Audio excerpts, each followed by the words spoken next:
Hello everyone, I'm Harrison. And I'm Rachel. This week we're talking about weeks 21 through 24 of pregnancy, so stay tuned and join us on our journey to meet baby H.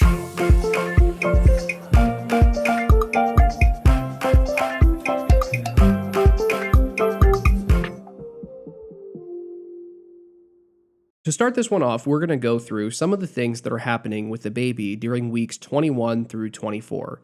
So to start this time period, the baby is going to be about the size of a banana, and they're going to end the size of a papaya. Around 22 weeks, your baby is going to weigh approximately 1 pound, and if you haven't started to feel them move yet, you really should be feeling it by weeks 24. The baby is going to start using some of those organs that they have been working on building this entire time, and they're going to start drinking amniotic fluid to practice feeding and swallowing. They also are going to use those little ears and can hear and recognize mom and dad's voices separately. And the baby is also starting to grow a little bit of hair, which is really cute to think about. The baby is really going to start putting on some weight in these next couple of weeks, and they're gaining about 1/4 pound per week. By 24 weeks, you hit this really exciting milestone called viability, which basically just means that your baby has a really good chance of surviving outside of the womb in the event of an emergency. There's still a lot of really important things that need to develop from this point on, and I believe that every day that your baby is in your womb equals about 3 days in the NICU at this point. So you definitely want them to stay in there and keep cooking a little bit more, but it is kind of reassuring to know that they do have a good chance of survival at this point. You definitely don't want them to be born this early because you don't want them to be in the NICU, but it is really reassuring just to know that if something did happen, the chances are now better that your baby's going to make it than they don't. And it's just really a great point throughout the pregnancy, and I think it just relieves a little bit of stress. So, some of the symptoms that I've been having is I've definitely started to feel some of that exhaustion creep back in. As you can probably tell, I'm a little out of breath. The baby has definitely done some rapid growing, which we'll talk about a little bit later. But I definitely am feeling like my energy is kind of starting to go. It's taking me more time to just do those everyday tasks. And I have been feeling a little bit faint or dizzy and having some trouble with like almost blacking out or passing out. Rachel's been feeling a lot of those things, like she's going to pass out when she's standing still, or if she has gone a longer period of time without drinking or eating. So we found that we just tend to carry a couple of snacks with us everywhere we go. When we go on walks, we normally carry a water bottle with us, and it's just better for Rachel to keep moving. I have been so thirsty. Like, I feel like I can't drink enough water to satisfy that feeling. And I know that that is a symptom of gestational diabetes, which we'll find out in about a month if I have that or not. But for now, I have just been constantly like chewing on ice and drinking as much water as I can. I also am getting bigger. A lot of people have commented that I have popped because this baby is getting pretty big, and I can notice that through the more pronounced movements and just kind of like the aches and pains of growing. When we're out and about, people are much more likely to mention the pregnancy to Rachel because she's starting to show a little bit. It's still at a point where I would be very hesitant to walk up to a stranger and talk about a pregnancy, but people are starting to be a little bit more outgoing when it comes to mentioning the baby. I've also started leaking a little bit of colostrum, which is kind of freaky when it happens, but also really cool to think that my body is really starting to gear up for when the baby is here. Rachel's also had a lot harder time sleeping the past couple of weeks as the baby's gotten bigger. And she really has been most comfortable sleeping on her back, but it's really recommended that you don't sleep on your back as your baby gets larger. We asked our doctor about this at our last appointment because we wanted to know just how important it really is, and they were able to tell us why that is the case. So you want to sleep on your side when you're pregnant because all of that extra baby weight is going to sit on your spine. And right next to your spine are these two major arteries that supply blood to your brain, but also are the two biggest arteries supplying blood to your baby. While that weight sits there, it's like if you sit on your leg funny, you'll start feeling a tingly feeling, and you really don't want that if you're asleep. So you want to try and get on your side even just a little bit. You don't have to be all the way on your side, but just propping yourself up a little bit is going to help with that. I'm starting to notice a lot more little flips and kicks with the baby, which has been really exciting. I don't know if we've quite figured out this schedule enough to where Harrison has been able to feel it while it's happening, but the baby definitely recognizes when Harrison is nearby and gets very excited and will start moving around like crazy. Rachel has started to get to the point where she's not always super excited to feel the baby moving because a lot of times they're kicking her right in the bladder. So she feels like she needs to pee even more often. And that's one of her biggest things about drinking a lot of water is she hates feeling like she needs to go to the bathroom. So this just makes it even worse. There are some times where pregnancy is just really freaky to me. Like, if you really sit and think about, oh my gosh, there's like a living thing inside of me, it can kind of scare me a little bit. And so sometimes when those movements come out of nowhere where I haven't felt it for a while, I kind of forget that I'm pregnant in a way, and then you feel that, it scares me a little bit. So it totally is normal if you are having some feelings of like, this is really strange. It is really kind of a weird thing when you think about there's a human inside of Rachel right now, but it's also a really cool thing that this is how we get to bring life into the world. Throughout these past couple of weeks, we've had a couple of things going on. We've taken a few trips here and there, and we started out in weeks 20, 21 by going back to my family and we helped them out with the garage sale, which was really a lot of fun. We were able to go through some of the things that I still had at the house and get rid of the things that we weren't going to keep. But probably the most fun that we had was looking back at all these toys that I had when I was little that my parents have saved with the idea of letting our kids play with them one day. It was cute to hear the stories of things that Harrison played with as a child that we now have in the nursery waiting for our baby to use. And also just like baby blankets and things like that, that it just feels really special to have those here.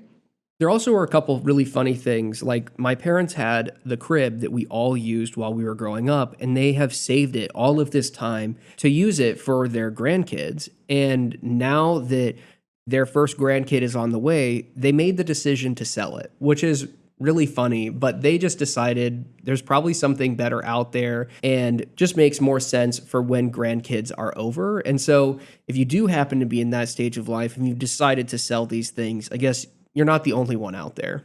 The Sunday that we hit 22 weeks was Mother's Day, and we had decided that I was going to celebrate it this year.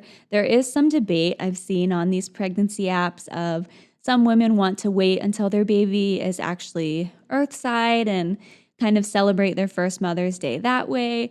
But other people kind of feel like, no, I'm already a mother now, and I want to celebrate that.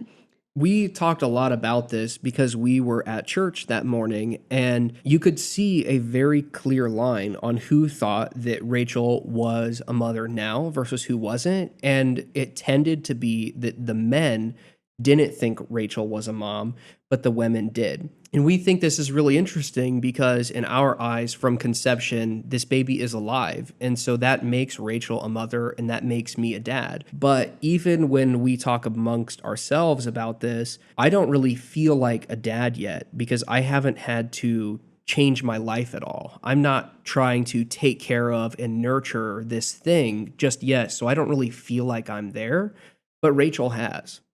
I definitely wasn't expecting anyone to get me anything, but it was more of like a personal, I guess I should say, I was expecting Harrison to get me something because it was something that we had talked about, the two of us celebrating, because it is kind of just an intimate thing between us right now. But as far as other people recognizing it, it wasn't a huge deal, but I just felt like I know my baby is alive.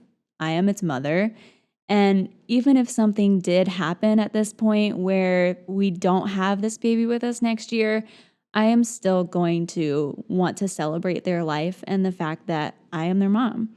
Another thing that Rachel has been doing is going on a lot of interviews. Working while pregnant has been such a difficult situation, and I've debated just having a whole episode about this because there's so many things. Like the law has all these rules about you cannot discriminate to hire someone while they're pregnant.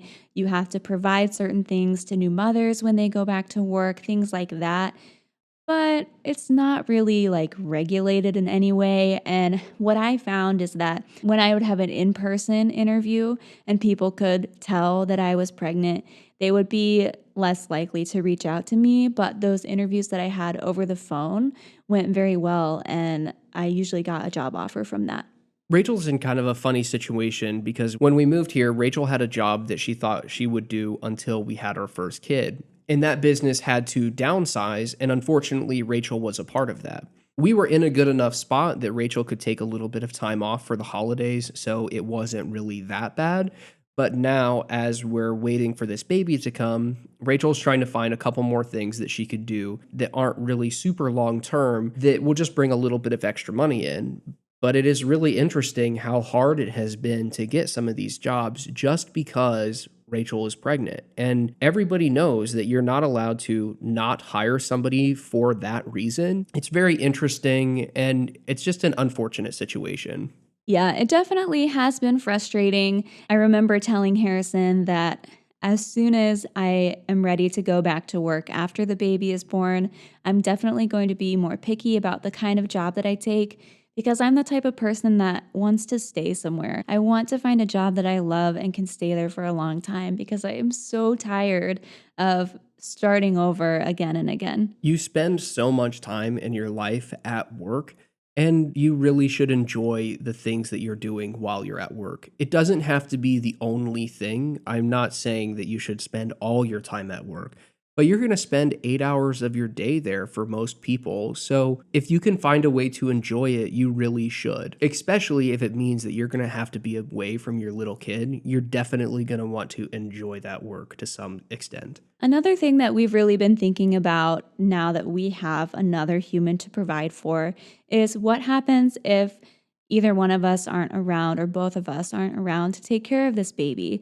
And so Harrison and I ended up going to make wills during this time just to designate a caregiver and to make sure that if we got in some kind of accident that our baby would be provided for. It's definitely not a fun thing to think about, the potential of your kid being raised without you being there, but you need to think about it because you want to make that transition as smooth as possible if that does happen. And creating a will, I was surprised how easy it was. Rachel found somebody online. We set up an appointment and we just went in and sat down with them and just explained where we are in life. And they're like, okay, we'll just set up this very basic will. We sign everything and we're good to go. It's not like you have to consider what items am I going to pass to who and all of these things. Ours are as simple as if I die and Rachel is still alive, everything I own goes to her. And if she dies, everything goes to me. And if we both die, then it will all spill over to the caregiver. It definitely has been a reality check for us to get our finances in check, make sure that we have things set up for our baby in the event that we're not around. And it is really sad to think about, but it also is kind of nice to be prepared for those things. That way, if something really unfortunate happens, you don't have to think about it at that time. After we made our wills, one of the things that we did is we took our baby moon. And we do have an episode on that coming out next week. We're going to share a lot more of the details, so stay tuned for that one. At 23 weeks, we came home from our vacation and we were super tired. Something that Harrison and I have started doing because I have had some forgetfulness, pregnancy brain, whatnot, is making a weekly to do list. And so that has been super helpful for me to kind of recall the household things that need done, and for Harrison to know for his work and whatnot, things that need done, and really just trying to stay on top of things as best as we can. The weekly to do list is amazing. I love it. And I hope that we keep doing it forever because it's so nice when you have a little bit of time where you're like, I want to do something, but I don't really know what. You can just look at this list and there's a ton of things on there that I want to get done. Not everything is work or is for the house. Some of the things are just stuff that Rachel and I want to do. So we just look at the list and check it off and have a good time while we're at it. That weekend, we got to go visit Harrison's grandparents, which was super fun. It was really nice to see the both of them. And we were given some other little family items. I'll let Harrison tell us. It was very funny because we got to my grandparents' apartment, and out of nowhere, my grandma was like, "Okay, so this is yours now if you want it." And it's like there's a really teeny tiny rocking chair. We're like, "Okay, so what is this thing?" And it is the rocking chair that my dad used when he was growing up. And she has saved it, saying that she would give it to her first great grandchild if they wanted it. So it was really cool that she's held on to this thing for such a long time, and now we have it, and I'm sure our kid is gonna love it. At 24 weeks, we reached viability, which was such a big deal in itself and reason to celebrate. But that weekend, my parents came over. We recorded our Father's Day episode, which will come out the Friday before Father's Day. And we watched the original Top Gun movie to prepare for the new one that is coming out. Rachel's dad loves this movie, so his birthday, he was adamant that everybody's gonna go watch the new version that was coming out, and we watched the original with them to get prepped for it, and we were kinda ready for it to not be such an amazing movie because it's like 30 years old, so we expected the effects and everything to not be that great, but when you're watching it, the effects are actually very good because they did them all for real. And the only thing you really can tell is the camera quality is a little less, and we had a really great time watching it with them. And I need to find out what Tom Cruise's skincare routine is because he looks the same as he did 30 years ago. We also went to our 24-week doctor's appointment where they were doing a follow-up to the anatomy scan. Our doctor was looking for the baby's kidneys, and they wanted a better picture of their profile, and she was able to find both those things and said that everything is looking good. I asked how much the baby weighs because I was feeling like they grew a lot. And the doctor said that they weighed about 1 pound and 14 ounces, which from the last appointment when they were 12 ounces means that they gained 1 pound and 2 ounces in the past month. What's crazy about this is that is a ton of weight. But when you listen to the stats that we gave at the beginning of this episode, your baby is supposed to gain about a quarter of a pound every single week. And that is not that far off for our appointment. But at our anatomy scan, so at 20 weeks, they told us that our baby was in the 43rd percentile. And at this appointment, our baby is in the 93rd percentile. Big baby. I also mentioned to my doctor that I was having these like blackout kind of scares. And so she ended up referring me to a cardiologist, which is coming up in a few weeks. And I'm sure that we will have an update for you soon. Another exciting thing about this appointment that most people will probably not understand is they gave us the instructions for the glucose test that is our next appointment in 4 weeks. Not everyone is as lucky as we are. We get to take the drink at home. Well, I guess I get to take the drink. I do want Harrison to take a sip of it, though. Yeah, I really don't want to. So I'll take the drink at home and then after 45 minutes go into the doctor's office. But there are some people that have to drink it at the office and sit there for the hour until they get their blood drawn. We're very excited that we don't have to sit there for this hour in between to just twiddle our thumbs and worry about everything. But one of the things that we didn't realize that I'm sure we'll talk about more in the future is you have to be very careful about what you eat right before you take this test. Some of my favorite breakfast foods right now are sweets. And so we're going to have to figure out, I guess, eggs or like a bagel or something that I can have that's not super sugary or salty right before this test. We're really worried that Rachel is going to end up with gestational diabetes because she has many of the symptoms that are mentioned when it comes to gestational diabetes. And to top it all off, at this appointment, we found out that our baby is now in the 93rd percentile.